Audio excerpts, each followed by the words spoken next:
thank everyone for coming. I'm attorney Joy Kimbrough, and I represent the Hambrick family, as well as attorney Cal Mothershead. We're in the exact spot that Daniel was killed almost 8 months ago.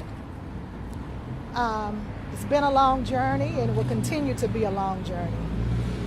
This morning, I'm sure as you all know, we filed a federal lawsuit against Officer Andrew Delkey and the Metropolitan Government.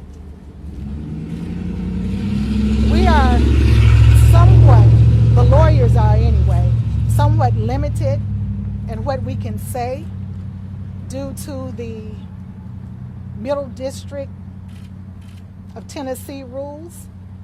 They govern what we can and cannot say to the media. This will probably be the last time we're able to speak with you all in a while. You know, Ms. Hambrick is here. Daniel's father is here. His uncle, cousin, and the NAAC president, Mr. Keith Caldwell. We're willing to take questions you may have, and you can direct them to whoever you need to direct them to. But just keep in mind that this is still very real and very emotional for Ms. Hambrick. You know that she has lost her only son, her only child. His father has lost his only son. And it's a hard road. It's very emotional for them. It's real to them. You know, this is her actual child who cared for her, did a lot for her. You know she's legally blind, so he meant the world to her. But if you have any questions, we're willing to answer them, if we can. Ms. Kimbrough, why the $30 million number on the lawsuit, and why in federal court instead of state court? Well, right, we're in federal court because Officer Delkey, when he shot Daniel, was acting under color of the law. It's a 1983 claim. The federal court has jurisdiction. It is not a $30 million lawsuit. We're asking for $30 million for punitive damages alone. Right. We're also asking for additional damages. We're asking for nominal damages, compensatory damages, attorney fees and costs. So no, we're asking for $30 million at a minimum. Right. Okay. Why now? Why while the criminal case is still ongoing? Well, by law, you only have so long to file the federal lawsuit anyway. So it's now because we're 8 months in and it's just time. Now, for Mr. and Mrs. Hambrick, whoever wants to speak to this, you know, it's been all this time and Metro officers still don't have body cameras while they patrol these streets. Do you guys have a response to that? Could you step up to the mic just a little bit? Well, why do you know, the little counties have it, but then not Nashville? This is a growing county, and hey, they should have been on had it. Now I'm done speaking. You know.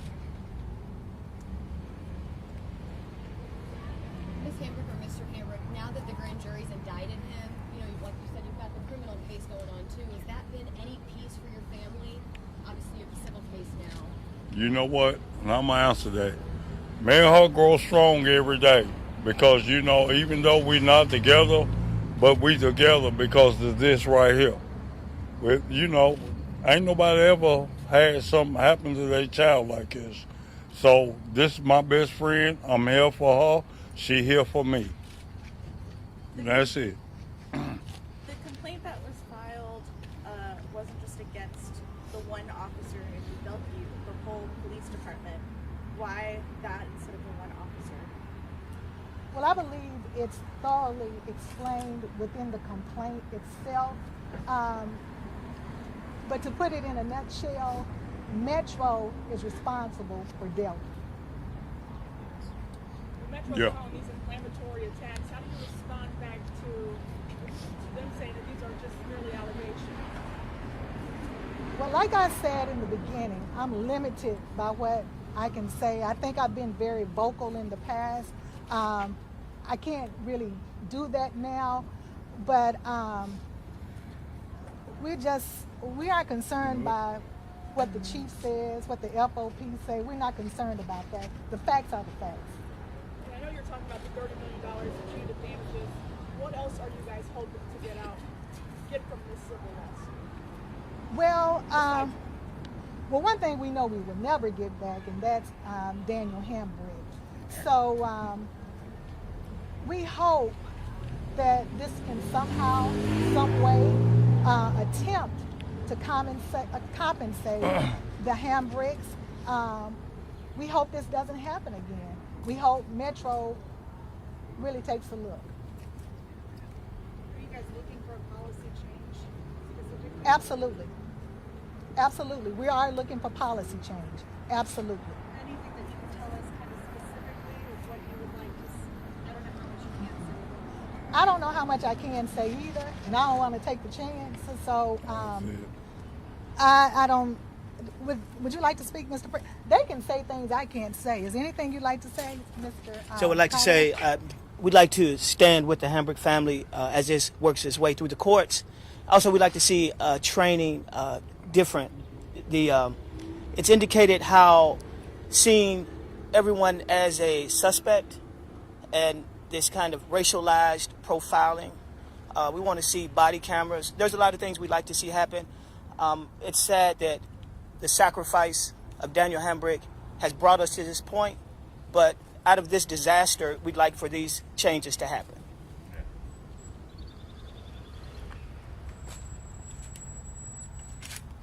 Can you guys just outline some of the specifics that you had in the lawsuit that you want to, that you can see? Well, it's 34 pages, and it's thorough. I can say I don't think we left anything out, but everything we put in there, we meant, we stand behind. We didn't just wake up and think of some things. There's a lot of history within the lawsuit, and we referenced that. So you really have to comb through it, but it's very detailed, and like I said, 34 pages long. You talked about the $30 million number. In the past, cases against Metro for police misconduct have typically resulted in low settlements and have, often not gone very far. This is very ambitious. Why do you think this might have traction? Well, we think that this is, and I don't want to say too much, but we think this is beyond some misconduct. Parents buried a child, that died right where we stand. So I don't think it's ambitious. I don't think that's what it is. I think we want the responsible party to be responsible for their actions. Maybe in the past they haven't been called on, some of the things they've done. But this time, we just felt like it's enough. It was within 2 years of Jacques Clemens, who paid the ultimate price. So I don't think it's being ambitious, and I don't think that was just merely misconduct on their part. In the lawsuit, you talk about how you feel Officer Delkey viewed Daniel Hambrick's life as less valuable because he's black. Is there anything you'd want to say? Obviously, Metro Police have gone through this with Jacques Clemens and that shooting before. What would you want to say to people in this community? Hey, I can't say this right now. I was taking care of my brother, and my sister said that I'm arming. They came with assault rifles and everything, like they ready to shoot me. It ain't about that. I told police officer, you can talk to me. And that's it. I ain't no. Hey, if you be you're 1 minute away to making a mistake. Everybody out here. That's it. But the fact that he's black and Daniel But Hambrick, it don't matter about the race. Okay. So I'd like to say something. I'm done. I don't think we're trying to make this a black or white thing, ma'am. I ain't trying I to. want you to look at me because you asked that question. I don't think I'm a community advocate of youth violence, period. A gun is a gun being used to kill someone. So we're not making it a black or a white thing. But I would like for each one of you guys to go and pull up on your apps, that's what y'all use, pull up 10 cases where 10 white boys has been pulled over or stopped, and pull up 10 cases where 10 black boys has been pulled over and stopped, and you tell me what the outcome was. We just had one in Summer County that not only did he run toward the police, 3 police officers with knives, swinging them and everything. He ran around the car, jumped over the car, took them on a race, told them they couldn't catch up with him and everything. Y'all saw it, y'all the one put it on the news. But he still was able to come politely and sit down on that sidewalk and handcuff. That'd have been my son or me, because I got to throw in Sandra Black. If that had been one of us, I'd have been shot 4 or 5 times just by running around the car. So you asked that question. You know, we not trying to make it a black and white thing, but it look like they are. And we want to tell them that the police department everywhere, not just Metro, all over the state. You guys got to quit with all this, I fear for my life. We fear for ours when you pull up. We fear for ours too when we don't know what you finna do when you make it to our car. So y'all can use that stand my ground if you want to. Where we standing our ground. And quit making it a racism thing. This is a pay thing. What's your name? Oh, Clemmy Greenlee. CLEMMIE,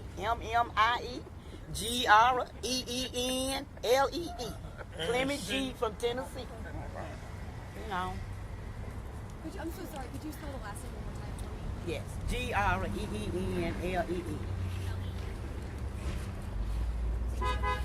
To the family or friends, just what do you want people to remember Daniel by? I want to remember him by, he was a good person. He would give the shirt off of his back. He don't mind helping anybody, and he helped everybody. Anytime a person need help, he was out there to help them. Y'all might didn't see it, but I seen it. I'm the mother. And I'm the father. And I know that's what he did. Can you talk briefly about what it means to do it on this spot here, to be saying these words after this lawsuit? To be on the spot where he died. Ms. Hambrick, she was asking what this means to you to be here where he passed away. It means a lot. It means a lot. Because number one, my son passed away right here, and it means a lot to me. And I never forget this. For Ms. Hambrick, this is almost like, I talked to her earlier today prior to the press conference. And I said, where are you? She said, I'm over there at Daniel's site cleaning up. This is almost like, I don't want to say a grave, but this is a significant memory location for her. She thinks this place should be clean because it represents her son. So I think it means a lot for her to stand here today and talk to you where her son pretty much took his last breath.